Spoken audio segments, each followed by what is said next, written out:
thanks very much for joining us from our breaking news desk out here on Republic. And Prema Sridevi is joining me as well. Now, you know, Prema, that I just want to start by saying that Prema Sridevi this afternoon is cracking open the fake voter scandal. And what she's going to put out is absolutely fabulous information, and it's sensational. This story, you know, is becoming bigger and bigger and bigger since the stroke of midnight. Now, while all the other channels, and it's her story, so she's going to break it, but by way of introduction, Prema, I'd only say this, that while all the other channels have been, what have the other channels done? They've done what I call press conference reporting. Press conference reporting. For the first time, we are not feeding from the information that other political parties have been saying. We at Republic TV are cracking open the entire scam. And this scam is like no other scam because, ladies and gentlemen, this scam is actually a bribe for vote scam.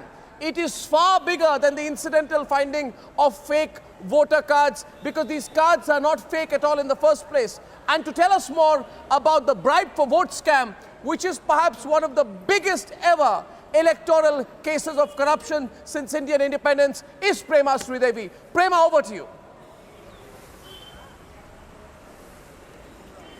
Well, Arnab, this is massive because this scam really proves how political parties in our country, how they can just stoop to any level to just rig elections to earn votes. In fact, the information that I have is, Arnab, in the first place, these voter ID cards that were seized, these were not fake voter ID cards. So each one of those voter ID cards were genuine voter ID cards. So that is the information which I have got from top-level sources within the Karnataka Election Commission. But even more than that, what is shocking is, Arnab, the entire talk about the person called Rakesh. Now, we are getting to know that it was not Rakesh. It was not Rakesh to whom the house was rented, but it was rented to a person, a lady called Rekha.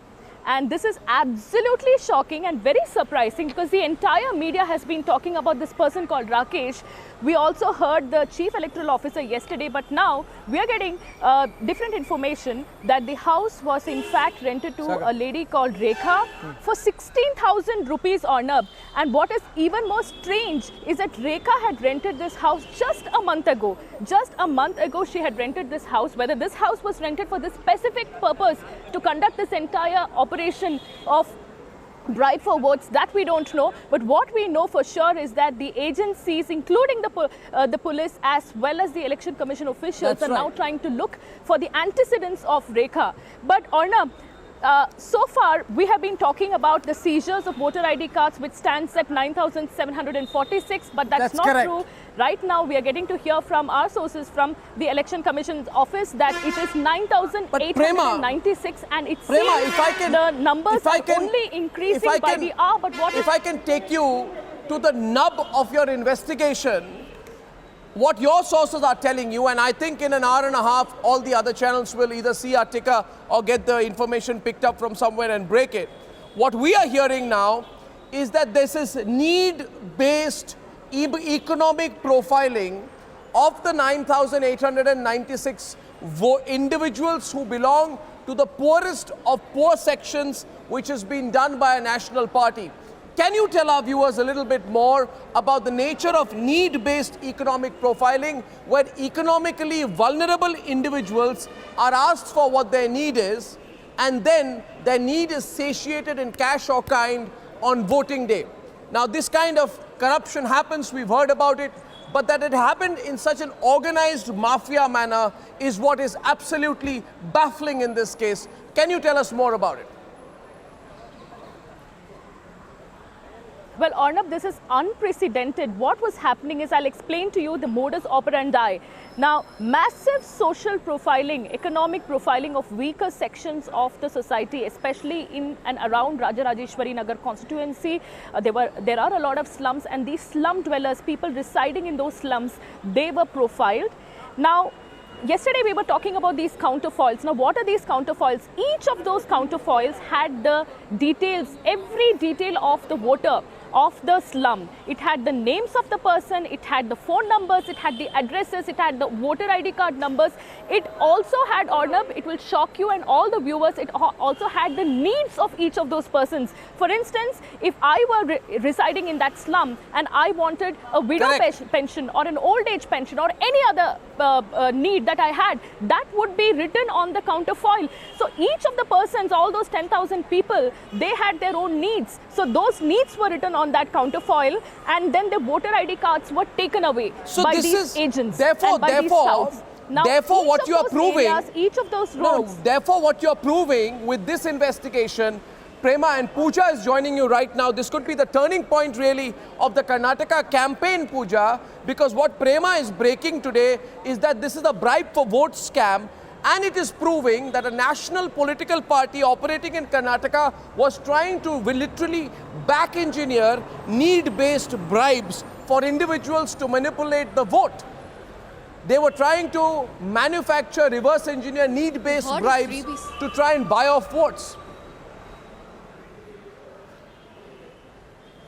We've heard of freebies, but this is perhaps the first time that they are customizing freebies. But, you know, essentially they're just bribes, and they've gone to the extent of profiling what exactly is required. Just to add on to what Prema just broke a little while ago, yes, it was rented out on the 16th of April, less than a month ago. And it does look like, I had a conversation with the owner of the apartment, and she does suspect that it was rented out for this very purpose. And her brother too resides in the same apartment. And she plans to, in fact, ensure that the police also investigates the brother, because she says that I did not know this is what is happening, and I've met the tenant just once. So clearly there was a plan in place that was implemented over the last 20 odd days to ensure that they bring in all the voter ID cards. There was a plan in place, but what surprises me, and you know Karnataka politics very well, but Prema, going back to you, what surprises me is that a national political party was actually using touts to manage slum dweller votes. So there was a tout model to buy off votes. So it was the outsourcing of political bribery that we are seeing in motion here. And hashtag bribe for votes, please, if you can use that. Well, absolutely, Arnab. The information that we have is that a political party, a national political party, used touts and agents and sent these touts and agents to those slums. And there are hundreds of touts and agents. We are not talking in terms of tens or 20s. There are hundreds of such agents who went into those slums. Areas were assigned to them, streets were assigned to them, and then they used to go to these. They had gone to these slums. They met with these people. They told these people that they will take their voters' ID cards, that the slum dwellers' voter ID cards would be taken away. Their needs were written on the counterfoils, and then they promised the slum dwellers that they will return the voter ID card on the day of the election or the previous night. In that case, Prema, this is the most, what we are witnessing today, and the story that you're breaking today, I can say this, and I'm openly saying it, that this is the most extreme form of exploitation of the poor. This is the worst case of electoral corruption, because it means that you are trying to create need-based shops to buy off the poor, quite literally, and also do it in an organized way. And this bribe for vote scam also proves today, Prema, that there were agents employed by a national political party to manage the votes of poor families, and that management of votes, including exploiting them with a need-based bribe. Well, Arnab, each of those bundles, each of those small bundles had a chit in it, and those chits had a name of a person and the number of the person. So it had the names of the touts and the numbers of the touts who were assigned to those specific areas and streets. And all these touts have gone missing now, Arnab. All these touts have gone missing. But one thing is very certain, because we have got an official confirmation that it is one political party that was doing this. Behind their fingerprints. You mentioned one political party's insignia symbols. Of course they have, Arnab. Have they left behind their fingerprints? Well, absolutely yes, because I've got a confirmation from my sources within the Election Commission's office in Karnataka that they had left their fingerprints, their footprints while conducting this entire operation. In what fact, form? I have been told that In what the form? sitting Congress MLA, sitting Congress MLA Muniratna, his business cards, his political... Yes. No, what I was saying was, Prema... So the sitting Congress MLA Muniratna, his political business cards were found in that spot, in that flat where these raids were conducted. There were also water bottles, Arnab. There were political 25 party litre symbols. water cans which had a political party symbol. It had a logo of a political party and it also had pamphlets of a political party. So the Election Commission officials are very sure about which political party we're really talking about here. But then a press conference is going to be held here. I'm just But they haven't named the political party yet. They haven't named the political party yet. So that's one point to really consider and to go into a little bit of detail of. Now, ladies and gentlemen, I just want to wrap this up very quickly and let's get some reactions to the big breaking news story from all political parties here. So my input desk is getting multiple reactions now on the story here. And a little bit before midnight yesterday, we saw an unprecedented to and fro of conferences. We saw allegations. Then we saw claims and counterclaims over fake voter IDs found in Bengaluru's area, which is called Rajarajeshwari Nagar. Now, today, this afternoon, we have accessed some specific information. And Pooja, we are getting so many calls from people in Bengaluru saying, well done. Well, I can only say this is the tip of the iceberg. People in Bengaluru, people in Karnataka, do not allow political parties to exploit the poorest of the poor by carrying this kind of systematic mafia corruption. The question is, this is not just a fake ID scandal. This is not. Pooja, this is a targeted bribe.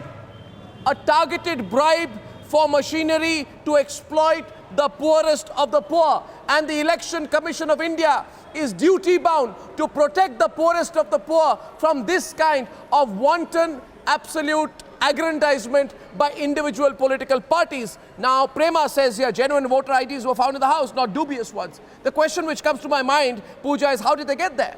How did they get there? How can voter ID cards walk over from people's houses to a flat in one part of Bengaluru? It doesn't happen. They don't have a mind of their own. They don't have legs of their own. Were people forced, Pooja? Were people threatened? Were people cajoled? Or were people paid into surrendering their voter ID cards? Were people paid? And if the, as looks Pooja, like all one of more, those okay, methods yeah, were... Pooja, yeah, go on. I was just adding saying it looks like all of them were used and they've actually leveraged poverty and weaknesses, and from what we understand they've used people, agents and touts who are familiar with these slum dwellers, people they've known for a long time and possibly have confided as to what their requirements are, and then they've compiled all of it together, taken their voter ID cards and passed it on. So it is outsourcing, it's a third party system, and they've actually made a process out of it to leverage No, but look at the organized manner in which this whole thing is happening, Pooja. The voter ID cards, according to Prema, are collected in bunches. Aren't they collected in bunches with name and numbers from a tout to collect them? Prema, am I correct? So it's not a small time plan. Well, absolutely, Arnab. It was in bundles and it had names of touts. Each tout was assigned a particular area and some number of people. But then what is even more important is the fact that the Election Commission is now doing a macro investigation to find if this was just done in one constituency or if this was just the tip of the iceberg, or whether this political party is also using the same tactic in other constituencies. So the Election Commission at one end, they are doing the macro level investigation, but the police have arrested 2 people, Arnab. I just want to give you those details. They've arrested 2 people. FIR has been registered against 2 people. One is Venkatesh and the second is Raghu, and they have named 6 people, including those 2 people and people like Sunanda, Mohan, Kiran and Manjunath. These people have been named in the FIR and they are still at large. But the police, my sources within the police are only telling me that there are n number of touts involved in this entire case, and many of these touts are at large and they really don't know where these touts have gone, and this is probably only the tip of the iceberg, Arnab. Surprising, Congress party has gone completely quiet in this case. Voter ID cards were tagged with profiles of citizens who are mostly slum dwellers, name, photo, address, numbers and their specific needs. How is this information accessed is a question in our mind. Isn't it very clear today, therefore, Prema and Pooja, that there was very deliberate, and let's get Aishwarya on this to see where the story is moving politically out here. Want to tell our viewers today that this afternoon we have the widest political coverage from across Karnataka. Abhishek will be at the site of the PM's rally. Aishwarya, political editor, reporting from Bengaluru. Prema is holding forth the coverage. Our South Bureau Chief, Pooja Prasanna, and various reporters. In 10 minutes, I'm told, 10 minutes, we are getting a BJP news conference on this very subject. Now, isn't this clear, therefore, that there was a very, very targeted Pooja, very, very targeted, customized bribe for each voter campaign? Then you can also imagine the kind of money that's doing the rounds in this election. Can you imagine the kind of money that's doing the rounds in this election? And the manner of planning in which you sort of go down to every booth and you say 1,000 votes can swing an election, 500 votes can swing an election, and you know, Pooja, that in an election you can swing a vote with 100 votes. We've seen elections, and if you look at the number of seats which have been won between 0 to 500 votes, the number has been going on. We saw this trend also in Gujarat, and Karnataka would be no exception to that. So when you economically profile poor voters and then you hold their voter IDs hostage, first of all, you are deceiving the Election Commission of India, which as per the Constitution is an established independent tribunal, not accountable to anyone but the Constitution of India. So you are directly trying to subvert the Indian Constitution by taking away by force or by inducement thousands of voter ID cards and aggrandizing it in one place, which means you have literally taken 10,000 individuals, 10,000 free citizens of India hostage. The story is bigger in a way. You are holding people hostage, and for what? Simply because you want to exploit them or have the power to exploit them. So Pooja, this is a very, very well-oiled machinery that must have been planning all this. Now, how are the political parties reacting? Not seeing much aggression from the Congress party, going a little bit on the defensive. How is this going to build up now? And also in the Karnataka media, how many are people talking about it? What are they saying? What are the comments? Before I come to that, I just want to add on that this isn't limited to Rajarajeshwari Nagar alone. We've picked up that another constituency, number 153, that is Yashwantpura, also has seen something similar. They have recovered about 25,000 voter ID, which they believe are fake, but they're trying to verify whether they were indeed original. But what is startling is they suspect that this is from Yashwantpura Assembly constituency. That's a constituency number 153 in Bengaluru, in the outskirts of the city. And when has this happened? I hear you. When has this happened? There have been complaints filed. The complaints have gone. This has been happening for a while now. In the last 1 week, complaints have been filed with Election Commission, even the IT department, and they say that 50 to 60 crore rupees have been spent to give kitchen items, gold and other jewelry to voters. Second possible case of bribe for votes which is opening up. Big story developing today, and we have Mr. Reddy of the BJP and Tanveer Ahmed of the JDS both with me live this afternoon. Tanveer, Mr. Reddy, thank you for joining us. Tanveer Ahmed, to you first. If a political party is involved in this bribe for vote scam, can there be a bigger assault on democracy than this? And when you can't really win election based on your fake bhagyas, when you can't really win election even after 3,800 farmers committing suicide, you definitely stoop to this low level. I think current Siddaramaiah government and his MLAs have really brought the entire democracy to sham, and they definitely should get a befitting answer from the people of Karnataka. We have never heard of anything of such wrongdoing. I think the people of Karnataka are going to give a very befitting answer to Siddaramaiah and his government. But, you know, Mr. Siddaramaiah, are you absolutely sure that it's the Congress party which is the political party involved in this? Because Election Commission of India has not taken their name officially yet. We do know that there is a national political party involved.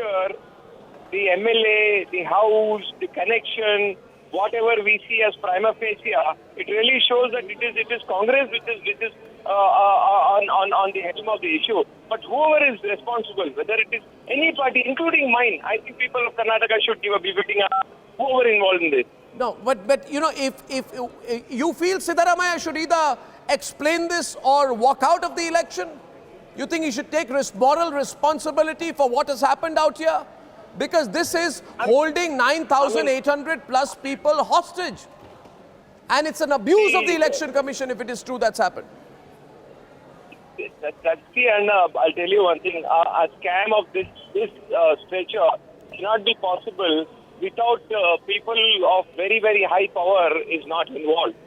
So I think, Mr. If it is Congress, Mr. Siddaramaiah should definitely take a moral responsibility, and so is Mr. Rahul Gandhi. Absolutely. But Tanveer, you know, you should really congratulate Prema Sridevi, who's working with Pooja Prasanna and breaking that big story about how this was an attempt to muddy a free and fair election in Karnataka. I think they're doing a superb job, you know, and it's the job of the media to be really exposing things like this when your party logo is stamped all over a big scam like this, Tanveer. Should, and I would say thank you to Republic TV and Prema in particular. Thank you for bringing this issue, and I think they should definitely go dig deep and find out whoever is I'm sure the they will. main culprit behind, the main kingpin behind this. Absolutely. Well, see you later this evening, Tanveer. See you later. Thank Well, you, sir. you know, viewers, I just want to tell you here, and great job, big talking point today. Let me tell you in the national media, story breaking from Bengaluru today. We have videos, pictures, complaints that have been traded all over by the BJP and the Congress. But what's interesting about what we are putting out today is that the Election Commission sources are telling us, and they've told Prema, that they are very, very, very specific. Right, Prema? Very specific National Party candidates' business cards, National Party's water bottles with the specific National Party logos, and National Party pamphlets which have been found in the house. The nation wants to know which National Party tried to muddy free and fair elections in Karnataka. The nation wants to know the extent to which they have gone to try and rig the election in their favor. The nation wants to know today who does the needle of suspicion point to in these circumstances when the scene of the voter ID scam is filled with the National Party's insignia, goodies and business cards. And the nation wants to know also today, Pooja, that if an individual party member brings out the voter ID scam, was he doing it alone or was he or she doing it with the blessings of the top rung of that political party?